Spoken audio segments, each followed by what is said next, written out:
So let's talk about absolute value inequalities.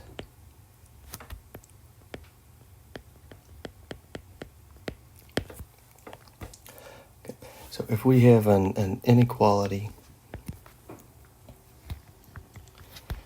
that looks something like this, so let's say the absolute value of capital A, where again A can be an expression, a number, anything, is less than B. Okay. So remember, we kind of define the absolute value as distance from zero on the number line. So if we look at what this means, okay, so there's 0, and we've got B units to the right, and we've got the opposite B units to the left.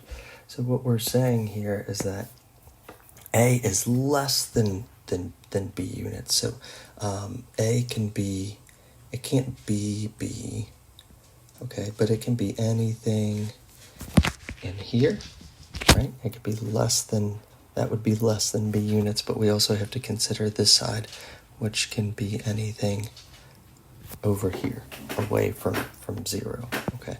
So A can be sort of in this area. So what that looks like is a compound inequality. That's an and statement. So when we have absolute value less than something, then we're going to have an and statement. So we can really talk about this as saying, okay, well, this means that B is less than capital A is less than positive B. Okay, so this is the inequality that we have to solve. Okay, so you need to solve this inequality here. The other case we could have is where the of A is greater than B. And so again, let's consider what this looks like on the number line. So I've got B units to the right, opposite of B units to the left. I got 0 in the middle. And so I'm saying that, okay, I'm more than B units away, okay? So that means I can be out this way. That would be more than B units away. Or I can be this way. That would also be more than B units away. So this is an or inequality. To solve this, I need to solve the inequality where A is greater than B units away from 0, or A is less than negative B units away from 0. Okay. And similar rules apply if it's greater than or equal to, or less than or equal to. Okay, so those are the two scenarios that we have with absolute value inequality. So let's look at an example here. So let's take,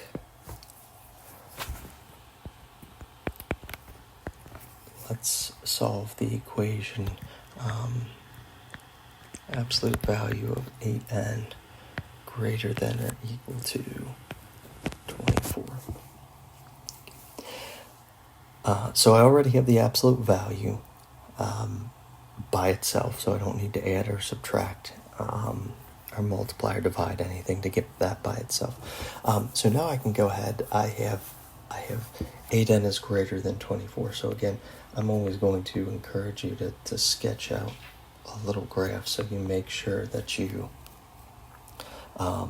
set it up the right way. So I know we can be 24 units to the right, or we can be 24 units to the left, which is negative 24.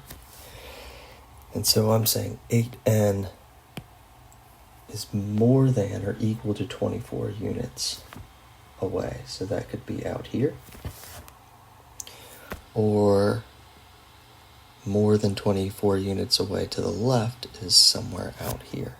Okay, so 8n is either here or it's here. So those are my two scenarios. Okay. That 8n is greater than 4, or 8n is less than or equal to negative 24. And so I can solve this. I can divide both sides by 8. So n is greater than or equal to 3, or n is less than or equal to negative 3. And again, we could check our solutions. If I plug n in, I get 8 times 3 is